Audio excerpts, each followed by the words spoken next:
Good morning everyone. তো ঘুম থেকে উঠেই সবার আগে ব্রাশ করে নিয়ে ফেস ওয়াশ করে নিয়েছি। এই ফেস ওয়াশটা না আমার ভীষণই পছন্দ, কেন কি স্ক্রাবারের মতন কাজ করে। আর তারপর ক্রিম মেখে নিলাম। এখন আর কি টিকলু ঘুম থেকে উঠেছে, টিকলুকে বললাম চলো চলো ওঠো ওঠো, মুখ টুক ধুয়ে নাও।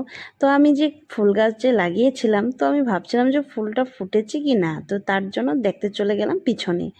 তো তারপর গিয়ে দেখি হ্যাঁ 3টা ফুল ফুটেছে আর কলিও অনেক উঠেছে। আমার যা খুশি লাগলো না দেখে। আর আমার এই বারান্দার পাশে অনেক নীলকণ্ঠ ফুল ফুটে থাকে। আর আমার যে ঠাকুর ঘরে সেখানেও যে পিছনটার মধ্যে দেখতে পাচ্ছ দুনিয়ার নীলকণ্ঠের গাছ, সেটা আমি এর জন্য কাটিনি, কেন কি আমার খুব ভালো লেগেছে যে আমার শিব ঠাকুরকে দেওয়ার জন্য উপর থেকে পেরে পেরে আর কি দিতে পারবো। এর জন্য গাছটা যেরকম উঠছে আর কি উঠতেই দিলাম আর কি। চিয়াসিস ভিজিয়ে রেখেছিলাম, আলমন্ড আর চিয়াসিস, তো সেটা এখন আর কি খাবো, টিকলুকেও দিব। তো টিকলু বলছে তুমি নিজে কম নিয়ে আমাকে কেন এত বেশি আলমন্ড দিলে, কেন কি আমি আলমন্ড খেতে এতটা পছন্দ করি না, তার জন্য আর কি। তো তখন আর কি করে নিলাম কফি, আর কফি আর বিস্কিট এখন খেয়ে তারপরে আর কি আমি ব্রেকফাস্ট বানাবো। আর টিকলু তো ব্রেকফাস্ট খেয়ে ও একবারে ডিউটি যেহেতু যায়, এই জন্য ও একবারে ভাত খেয়ে যায়, আর আমি ব্রেকফাস্টে ওটস, কলা, আপেল এইসব আর কি খাই। তো এখানে মাছ এসেছিলো, এই কাকুটা মাছ খুব ভালো আনে, তো আমি এখান থেকে রুই মাছ রেখে দিলাম। আর অনেকটা পিস হয়েছে, তো মাথার পিসগুলো রেখে দিয়েছি। আর টিকলুকে এখন ভাত আর মাছ ভাজা, পটল ভাজা দিয়ে আর কি টিকলুকে দেবো। তো ওই দেখো টিকলু এখন খাওয়া দাওয়া করে আর কি অফিস যাচ্ছে।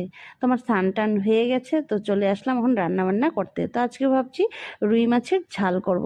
সবসময় তো আলু দিয়ে ঝোল টোল করি, তো আজকে একটু ঝাল খেতে ইচ্ছা করছে।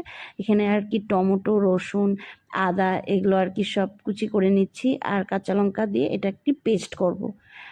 আর এই যে ছোট ছোট আলুগুলো দেখতে পাচ্ছ, এগুলার ভাজা খেতে কিন্তু ভীষণই ভালো লাগে। তো এর জন্য ভাজাটা যে করব, একটু গরম জল মানে আলুটা একটু মানে সেদ্ধ করে নিচ্ছি, সেটা আরও ভাজা করতে আর কি খুব টেস্ট লাগে খেতে। তো এদিকে দেখো আমার রুই মাছের ঝোলও হয়ে গেছে, আর সবার লাস্টে আর কি গরম মশলা যেটা বেটে নিলাম, তো সেটা আর কি দিয়ে দেবো। আর এখানে চলে আসলাম আলু ভাজা করতে। তো বাদামটা ভেজে নিলাম, আর তারপরে কালেজিরা আর এই যে বরবটি ভাজা আর সিদ্ধ করা আলুটা দিয়ে এখন সুন্দর করে ভেজে নিচ্ছি। তারপর লাস্টে বাদামটা দিয়ে দিয়েছি। তো চলে আসলাম আমার ভাত বাড়তে। আর দেখেছো মাছের কালারটা যা দারুণ হয়েছে, আর খেতেও কিন্তু সেই টেস্টি হয়েছে। তো তোমরা আজকে দুপুরে কি কি খেয়েছো অবশ্যই কমেন্ট করে জানাবে।